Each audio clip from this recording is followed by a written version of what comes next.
Hello, friends. It's Angie with Heart Wellness Coaching, and it's day 2 of the 5 ways and 5 days to reclaim your health, your energy, and your vitality. And technically, it's day 1 because nothing happened last night. Apparently, I saw the little live flag in the upper left-hand corner that said I was live, but I don't think anybody found me.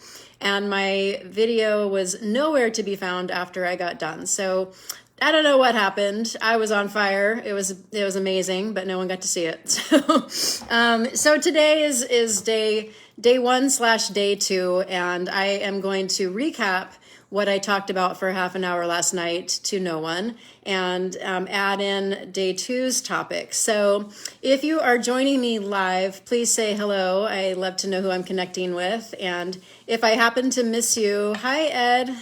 If I happen to miss you because I don't see your comment, I apologize, but I will see it after I get done. So say hello, and thanks for joining me. So congratulations for taking the time to be here for yourself, for your health. I know we're all busy. We all have a million things going on, and to take a half an hour for just you, where you can learn something to apply to your health and your well-being is amazing. And it just makes you that much more fulfilled and able to do the work in your life and to be there for your people. So, we do have to take care of our own health needs first so that we can be there for the people in our life. So congratulations for being here, for taking this time.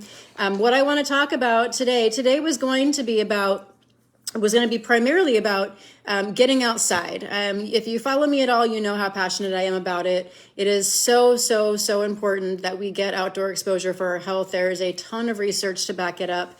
So, I'm just, it has personally been a profoundly beneficial thing in my life. And everyone I know who gets outdoor therapy. So I'm going to talk about that. I do, however, want to go back and recap yesterday's topic because it is really important, and that was sleep. So sleep is so important to our health. I am an exercise physiologist by trade. I went to school for exercise physiology. There was many years in my life that I thought we could just exercise really hard and sleep on, get 4 hours of sleep and we could be just fine. And I could not have been more wrong. No one should be sacrificing sleep for exercise. We spend a third of our lives asleep. A third.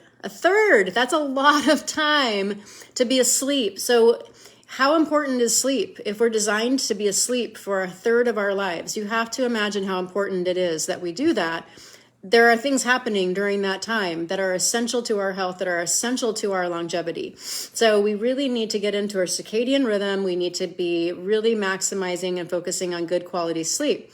So the things why we need to sleep, there's so many reasons. There's actually a really good book called Why We Sleep. So if you can pick that up, I think you'll be really surprised at just how important and all the things that do actually take place while we sleep. But our bodies do a lot of repair, a lot of restoration during the night while we're sleeping. A lot of things are happening. The body's doing a lot of work. There's a lot of detox. So when we're in our deep sleep mode, there's a lot of physical detox happening. So our physical body is detoxing and organs are restoring.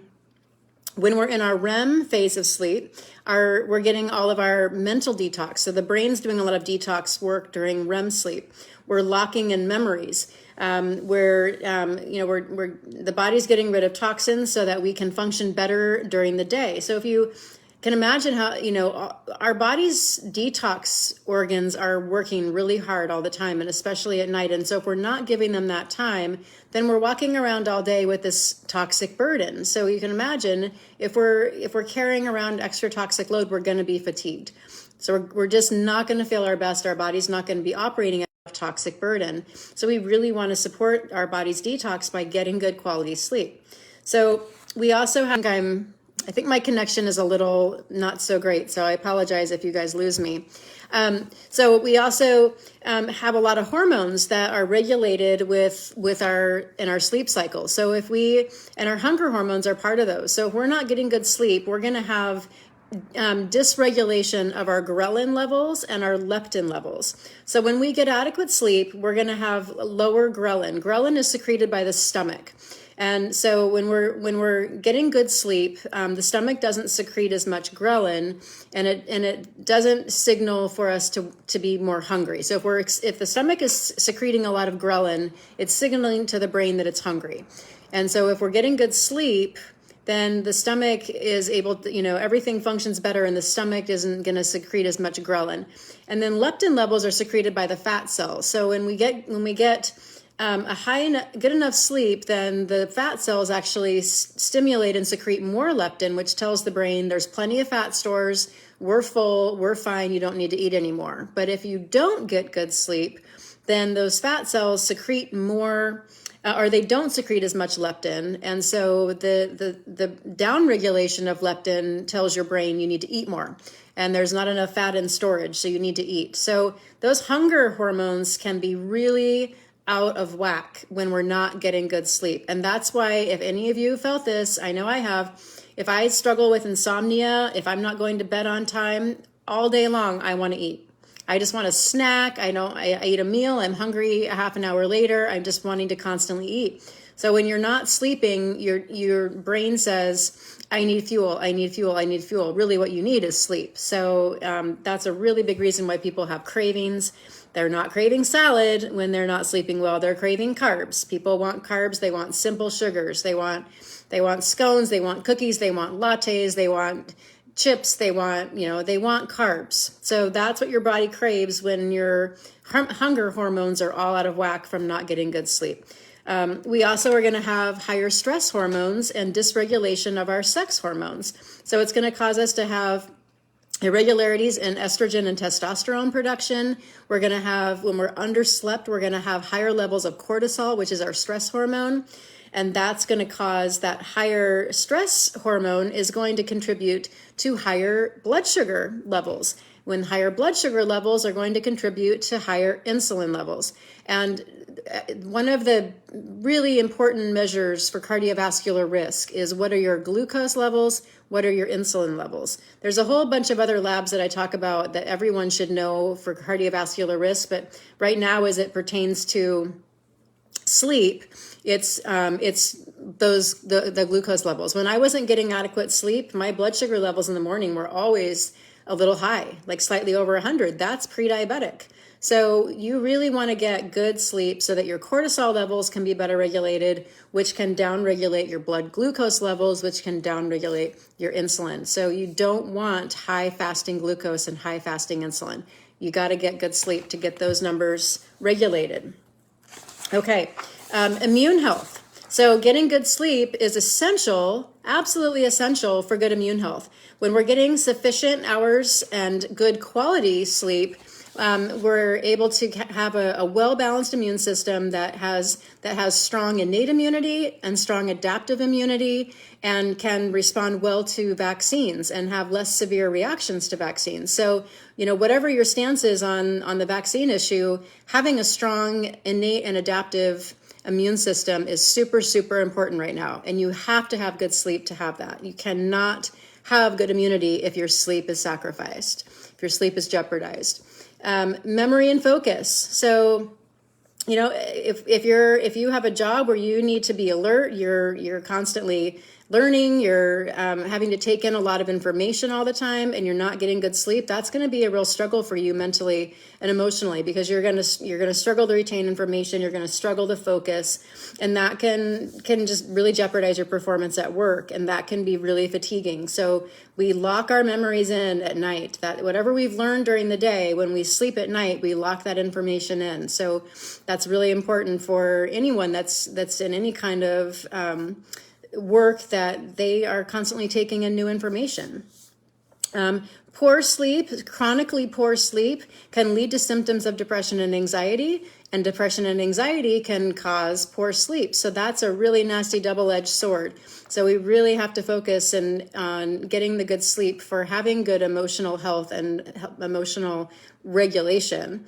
And then poor sleep will basically undo all of your efforts in the gym. If you are If you're getting like 4 to 5 hours of sleep and then you're going and killing it in the gym, that is not going to be sustainable for very long. You're gonna crash and burn, because sleep is so important. It's just not something that we can cut short and say, oh, I can sleep when I'm dead. Well, you're probably going to die a lot sooner if you are not getting good sleep. There's a lot of research on longevity and sleep, and we really take years off of our lives when we don't sleep well now. So it cannot be understated. And this is coming from an exercise physiologist who for years sacrificed sleep, because I thought that exercise was that much more important. So if you want good energy, if you want to feel vibrant, if you want to be able to go all day and not be going from one carb fix to the next, you have to get good sleep. So there's a lot of reasons that people struggle with sleep, and I've been there. I've had stretches of really terrible insomnia. So I have learned a lot just on myself and trying things and doing a lot of sleep hacks. And so I help people a lot in my business when they're struggling with sleep. And so there's a lot of different reasons why people would struggle with sleep. Unmanaged stress is a big one. And it's really sad to me when people have all this stress in their lives and they struggle with sleep, and instead of dealing with the stress, they just get a prescription for sleep, because that's not really addressing the true underlying cause of why they're not sleeping. So we really need to get a handle on the stress, and there's a lot we can do to change the way we respond to stress. Also, unmanaged trauma. So if you have trauma in your past and you have not dealt with it, managed it, released it, that trauma can live in you. I've seen it in a lot of different clients where they just keep suppressing it. They don't want to deal with it. It's not something they want to face, so they just keep pushing it down and suppressing it. But it's really hard to really fully heal and function at your absolute best when you have trauma living in your tissues. We say in functional medicine, your issues are in your tissues. And so it's important. And I've seen a lot of people really be able to make a lot of strides in their health when they finally deal with trauma that is something that they've been carrying around for years, like since childhood a lot of times. Poor sleep hygiene, really common. We need to have a really good sleep hygiene practice, meaning we are preparing ourselves for sleep for a couple of hours prior to going to bed. There's a lot of things you can do. I'm going to talk about those things in a little more detail in just a few minutes. And then hormone imbalances. So that was kind of a big struggle for me, and I really had to work my way through it and learn about some different supplements that were game changers, absolute game changers. So I'm not going to talk about specific supplements here tonight, but that is something that I help people identify and then talk to their doctors about so that they can correct some of those things. And then eating too late at night. So who out there is an evening snacker?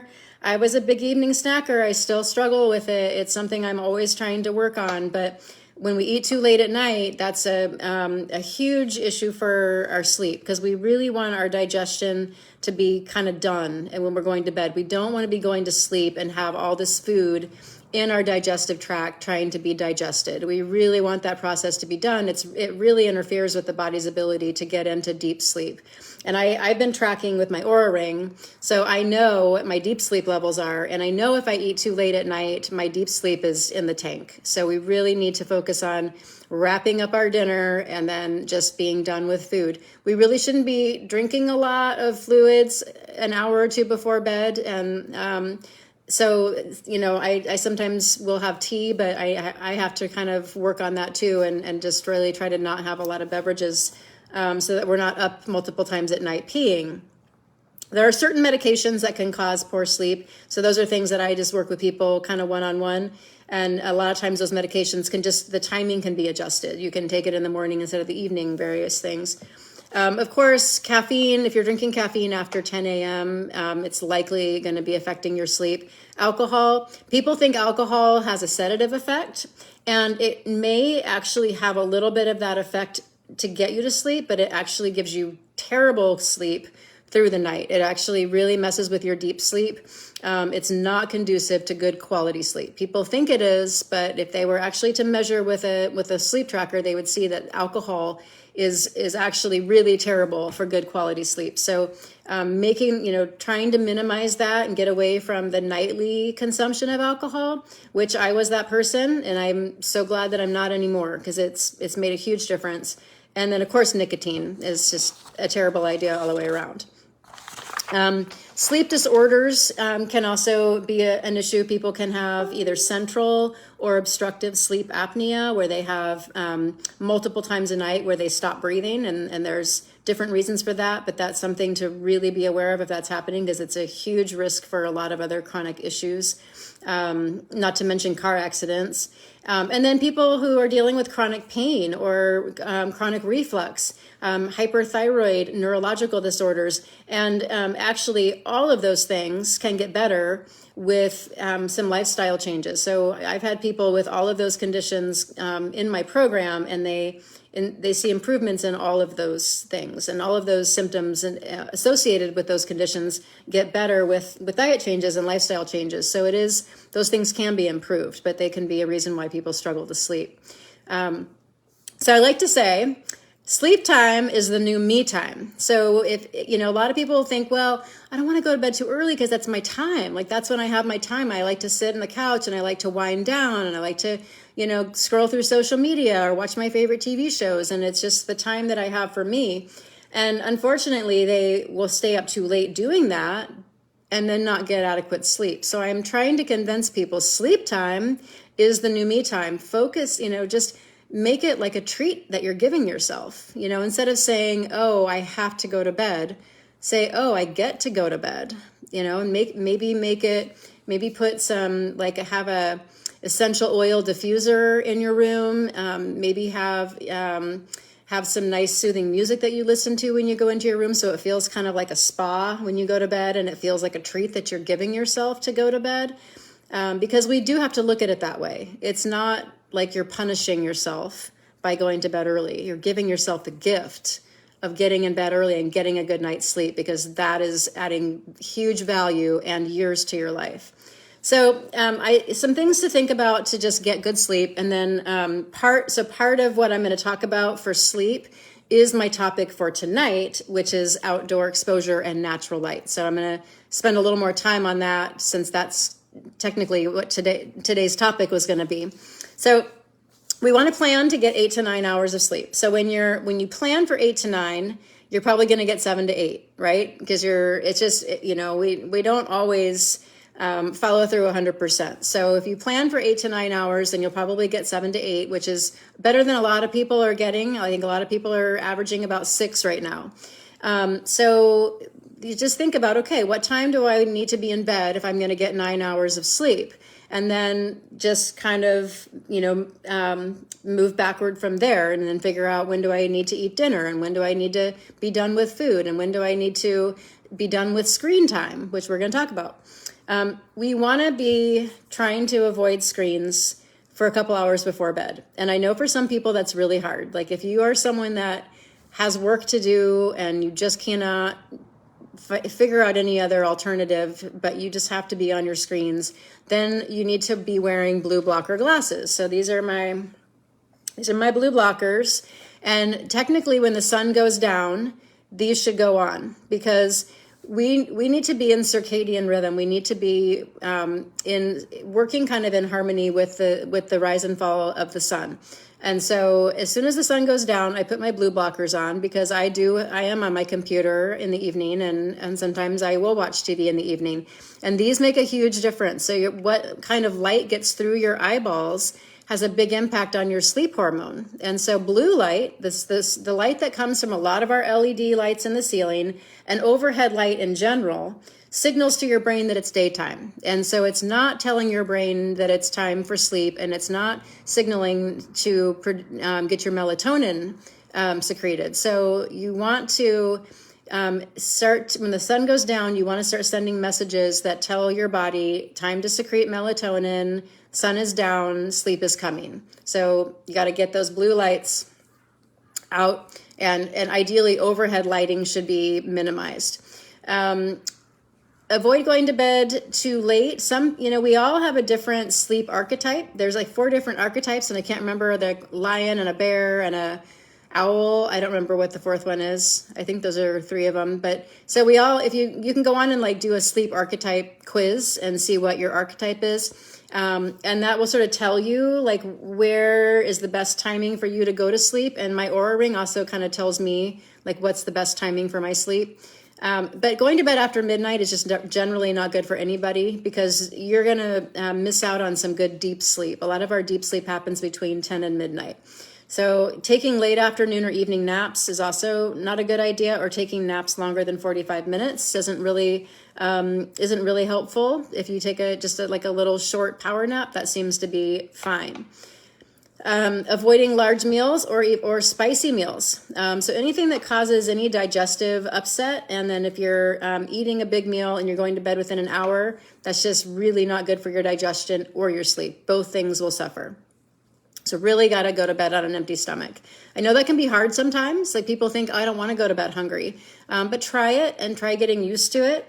One thing you can do if you feel like if you go to bed hungry, you wake up in the early morning hours and you feel hungry or you feel stressed, is you can take a teaspoon of honey, like right before you go to bed, just take a teaspoon of honey and eat that. And that can help to minimize a cortisol spike. If that's what's happening to you, if you're waking up and you're feeling like I'm super hungry and I feel stressed or anxious, sometimes that teaspoon of honey at bedtime can make a difference, but it's not like you're having a big meal. It's just a small amount. And then avoid, again, too much fluid right before bed. Try to just, stop all fluids for at least an hour before you go to bed so that you're not having to get up and pee. And hot baths at night can be really conducive to sleep. A hot bath with some like essential oil, some lavender or lemon can be really nice and soothing for a nice bedtime routine. Okay, I want to get into light. So this is my topic for today is natural light and just outdoor exposure and exposure to natural spaces. So my whole thing this week is energy, vitality, right? So we want more of that when we're busy, when we're taking care of everybody else, when we've got busy jobs. We want more energy, we want more vitality. We want to just feel alive and healthy. And there's so much research about the importance of getting outside for these very reasons. So some scary stats that I found on related to light exposure. So this was in the International Journal of Environmental Research and Public Health. And what they said in this article is that 340,000 US and 480,000 European deaths can be attributed annually to insufficient exposure to light. So what they're saying is that insufficient exposure to natural light contributes to that many deaths, and it's in the areas of breast cancer, colorectal cancer, Alzheimer's, heart disease, multiple sclerosis, autism, diabetes, and pulmonary issues. I think it's asthma. So that's really startling. And it just, again, it shows me how important it is that we connect to natural spaces. We are solar powered. If you think about it from that perspective, like we are solar powered people. We are meant to be exposed to natural light. We were never meant to be indoors 90 to 100% of our life. And sadly, so many people are. So I just cannot emphasize enough. If I had to, hang my hat on one thing for health, I would probably make it this one thing: get outside into natural spaces. So the lighting thing, so when we get outside early in the morning, so when we expose ourselves to natural light early in the morning, like within a half an hour of waking up, that actually has a huge capacity to manage melatonin later in the evening. So it's interesting that like basically the way we spend our time from the moment we wake up to the moment we go to bed all affect our melatonin levels. And melatonin is not just a sleep hormone. It's actually a very powerful antioxidant. So it's also involved in that detox process, which we're doing so much of at night. So much of detox happens at night, and melatonin is a part of that. It's not just for sleep. It's got a lot of powerful other properties in the body. And so getting up in the morning and getting natural light on your skin and in your eyes within a half an hour to an hour of waking, and no later than that, is a really big part of that. Also getting light during the middle of the day, getting outside and getting, 5, 10, 15 minutes of walking, or just getting outside during the middle of the day is also helpful for managing not only your sleep hormones, but your neurotransmitters. So those feel-good chemicals, when we get outside, it helps to regulate like the dopamine and serotonin and all of those. We want to have good regulation of those neurotransmitters for having a healthy, happy mood. So I don't know about you, but if I get outside regularly, I'm in a much better mood. So if that's you, let me know in the comments. But I can tell you, everybody that I run with, they say the same thing. Just getting outside and getting into the woods, even if it's just for a short one, it has a powerful impact on your mood. Hi, Duff. Glad you joined us. And then getting outside again in the evening and actually witnessing the sun going down. So that actually is they've shown this in research, that's another indicator or another trigger for healthy secretion of sleep hormones. So we want to have early morning exposure to light, midday exposure to light, evening exposure as the sun is going down, and then getting those blue blockers on to block out the artificial blue light that disrupts everything after the sun goes down. So I hope that makes sense. It totally resonates with me. It's very ancestral if you think about it. It's our ancestors. As soon as the sun went down, what were they looking at? They were looking at firelight, which is orange-red light. So I have a red light next to my bed. It's an infrared light, and I lay down and just close my eyes and have that kind of in my face right before I go to sleep. That's a much more sleep-inducing frequency of light. So we really want to think about what kind of light we're exposing ourselves to, and does it make sense for our body's physiology. So forest bathing. So this is, again, another topic that I wanted to talk about today is just natural spaces. So I talked about the importance of light exposure and getting natural light in your eyeballs and on your skin. So we actually want it on our skin. I know a lot of people will say, oh my God, you can't go in the sun, you're going to burn, it's terrible for your skin. No, you want to get natural light and sunlight on your skin. You just don't want to rub yourself down with baby oil and lay in the sun for 4 hours. So getting outside and getting natural sunlight on your skin for 10, 15, 20, 30 minutes a day is actually really, really helpful. Just don't go bake yourself in it.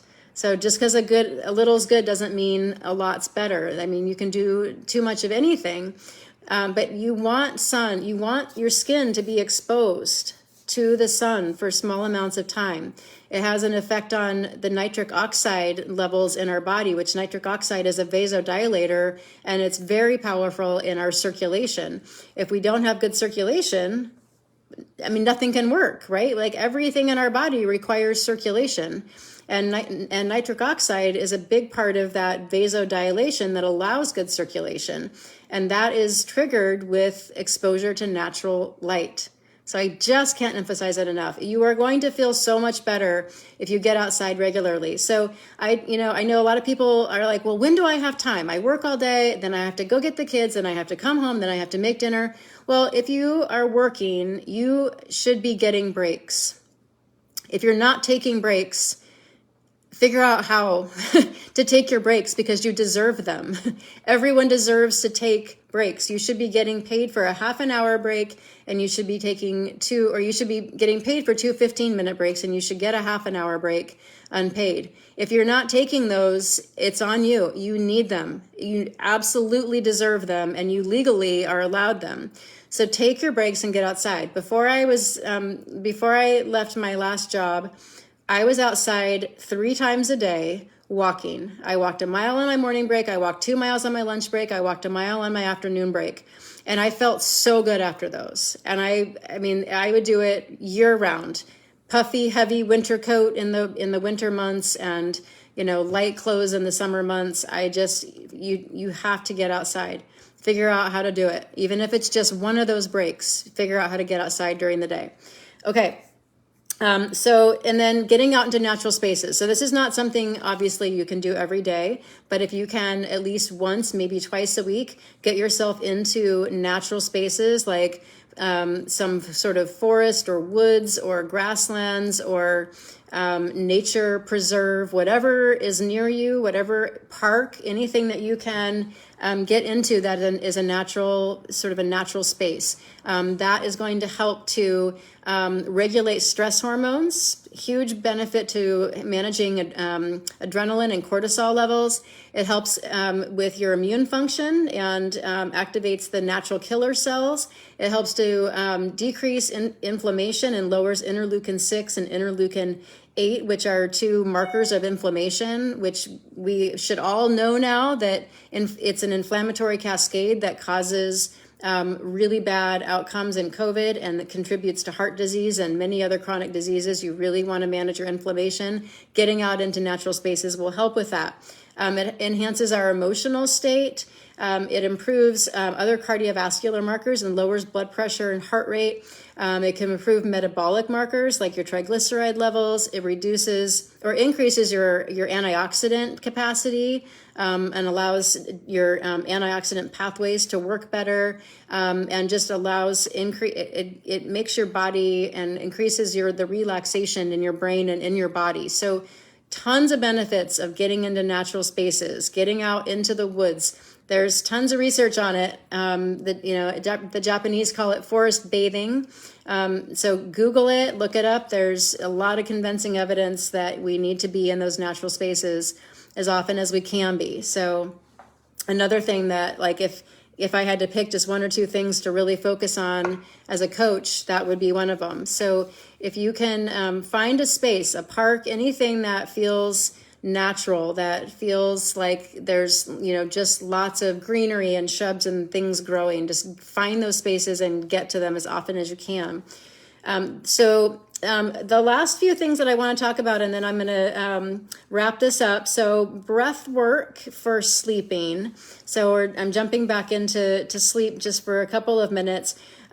If you struggle, like if you lay down at night and your brain just starts to kind of go crazy, like you have monkey mind, it's just like bouncing around from one thought to the next to the next.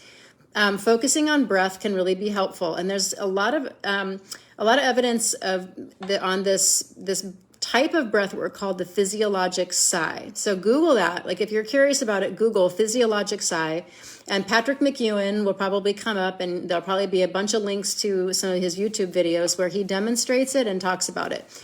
So Physiologic Sigh is a really good way to shift your energetic state from being in that fight or flight mode over into the parasympathetic, where it's more like the rest and digest. And they've actually shown, they've done a lot of studies where they actually measure this. And so they have people do this physiologic sigh just for even a couple of minutes. So what a physiologic sigh is it's taking a deep, deep breath in through the nose. And just when you feel like you're at capacity, like you've gotten all the breath in that you can, you top it off with one final little increased sip of air. And then you pause and hold that for a minute. And then you slowly exhale that air. And you do that for a couple of minutes. So I'm going to demonstrate it. I don't know how much you'll be able to tell because I'm not loud with it, but it looks like this.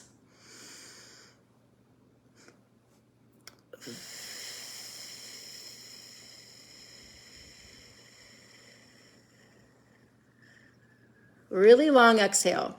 So when we exhale, we're actually moving into parasympathetic. So another one, I'm going to demonstrate another one.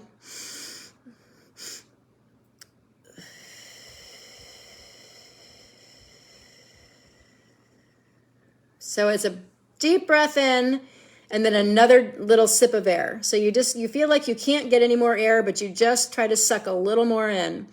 And then a slow exhale. And you really got to make sure you get all that air out. And you want to pause at the end of it. And that will make you feel calm almost right away. And if you do that for a couple minutes, you're going to feel like super chill and super calm. And it really has a powerful impact. The other thing that sometimes helps, well, it often will help, is humming.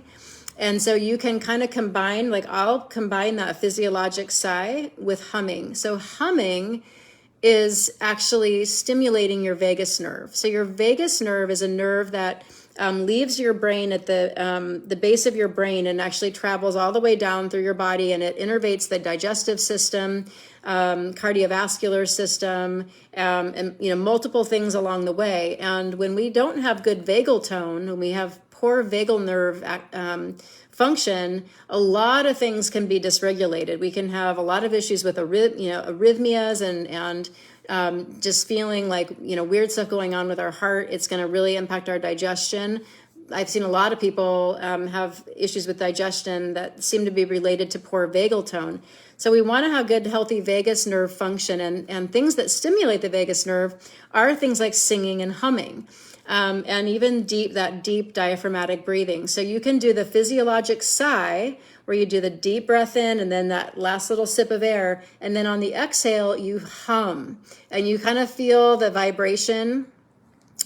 Cold showers. Yeah. Keith, good call. Cold showers are actually really helpful as well. I have been doing that. I will take a hot shower and wash my hair and do all my, shower stuff. And then I'll finish with turning it all the way as cold as it goes and just stay in it as long as I can. I'm not great at it yet. I'm still kind of a wimp. But putting the shower on cold and staying in there, if you can do it for like a minute, that's awesome. And that can also really help with balancing the sympathetic nervous system. So the physiologic sigh, and then combining that with humming, and you can do, like a hum, or you can do if you've ever been to a yoga class where they do the and they do that as a group, they do the and you can feel that vibration on your lips. That's a really good way to also activate the vagal nerve. So a lot of these ancient traditions and spiritual practices knew what they were doing. They had these practices that had so much value. And when I first went to yoga and I did the with the whole class, I'm like, this feels kind of weird. Now I totally get it. I totally understand why they're doing it. So I will do that in bed sometimes. I'll do the deep physiologic sigh, and then I'll do the as I'm letting the air out, and it can just really feel super calming in my body and really keep my monkey mind keeps that mind from going all over the place like a monkey. And then for some people that are mouth breathers, mouth breathing is really, really bad. And so we really want to be aware if we are mouth breathers, especially at nighttime. So if you wake up and your mouth is gaping open and you've got drool coming out and your pillow's wet, it's a good chance you're a mouth breather. And that's just, it's not good for a lot of reasons. Mouth breathing, we really want to be breathing in through our nose so that we're purifying the air, pH balanced. It's going to keep the whole structural part of the nose and mouth and throat and palate where it needs to be. When we become people who are mouth breathers tend to have changes in their whole structural jaw and airway and everything. So we really want to be aware of if we're mouth breathing or nose breathing, and even to the point of like nose breathing when you're exercising and practicing that with exertion is really healthy. There's a book called Breath by James Nestor. Really encourage reading that book. It talks all about the difference between mouth breathing and nose breathing and all the physiologic changes that happen to people who mouth breathe, from just high blood pressure, high blood sugar, all kinds of issues. So we really want to be breathing in through the nose. That's why we have a nose.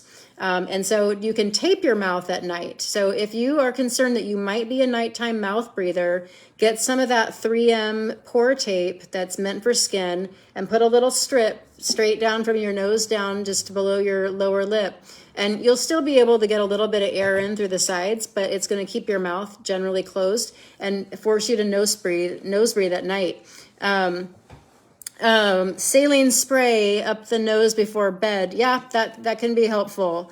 If you are plugged. I have noticed that if I go to bed and like I'm having a little bit of allergies and my nose feels plugged, if I just lay there and just like really force the air through my nose, it will open up. It's actually pretty amazing. Like we can actually, what we don't use, we lose. So if we get stuffed up and then we just start breathing through our mouth, then it just gets more and more stuffed up. But if we really force the air through there, sometimes that can open things up. It's pretty incredible. So mouth tape at night, if you are at all concerned that you might be a mouth breather, just try it and see what happens. So then the last thing I'll say is sometimes we need a little help to sleep. Sometimes we just need a little something on board to help regulate stress hormones, sleep hormones. And a lot of people are deficient in certain things. So magnesium is one thing that is really common for people to be deficient in. Super, super common. And there's a lot of things that can happen as a result of magnesium deficiency. Probably the most common thing people experience is leg cramps. So if you do have leg cramping at night, it's pretty good chance that you have magnesium deficiency. So taking some supplemental magnesium, and if constipation is also sometimes a consequence of magnesium deficiency. And so whatever is going on, you might need a different form of magnesium. So magnesium comes in a variety of different forms. The one that tends to work really well for sleep is magnesium glycinate. So I have that I will sometimes take. I have like 3 or 4 different forms of magnesium that I'm always kind of playing with to see what seems to work the best. But if you have trouble sleeping, if you feel like you have like a racing heart at night, that can definitely contribute, or like palpitations, that's something else. And talk to your doctor first, because there could be something going on that's more concerning. But getting on a magnesium supplement can sometimes really make a difference with a lot of those things. Sometimes just a little extra melatonin and can be helpful. Just taking, I like a long acting, a short acting one may get you to sleep, but it may not really support quality sleep through the whole night. So an extended release or long acting form of melatonin can be helpful. And then adaptogenic teas and various things like ashwagandha and holy basil. There are various things like that can be a helpful bedtime routine. So I got away from having wine at night by just exploring a bunch of the different sleepy time teas. The India brand of tea makes a really nice assortment of sleepy time teas with holy basil. And then there's so many different ones out there, and it can be a nice, like I talked about before, we need a good bedtime routine. And so starting with, as soon as you're done with dinner, get the water boiling and start thinking about, which kind of tea do you want to have to sort of start that sleep hygiene, get into the practice, of like, okay, it's 2 hours before bed, I'm going to start practicing. Oh, Bart takes valerian root. Awesome. I haven't ever tried that, but thanks for the suggestion. I'm going to try that. There's lots of different things that you can do to just help support sleep and help to, better regulate those sleep and stress hormones. So, and different things work for different people, right? Like we're all in our own ecosystem. And that's what I love about functional medicine is it's not a, one approach works for everybody kind of thing. So, thanks, Bart, for sharing that. That's what I have. When I work with people in my program, I will sometimes help them with like what's going on specific to them. Like when people work with me in the program, I'm able to kind of really dive into what's specifically going on with them. And so I can help find a protocol. And so I work with them pretty closely to figure out what the best plan of action is going to be. So if you feel like you need a little extra one-on-one attention with any of this, feel free to reach out and we can chat about whether working with me in my program or working with me one-on-one would be helpful for you. So anyway, that is what I have for today. So we talked about sleep and we talked about getting outside and getting natural light, getting into natural spaces. So those are my shares for yesterday and today. So I'll be back tomorrow at 7 for day number 3 of reclaiming your health, your energy, and your vitality. So thank you all for joining. Thank you all for sharing. Have a great night. Bye-bye.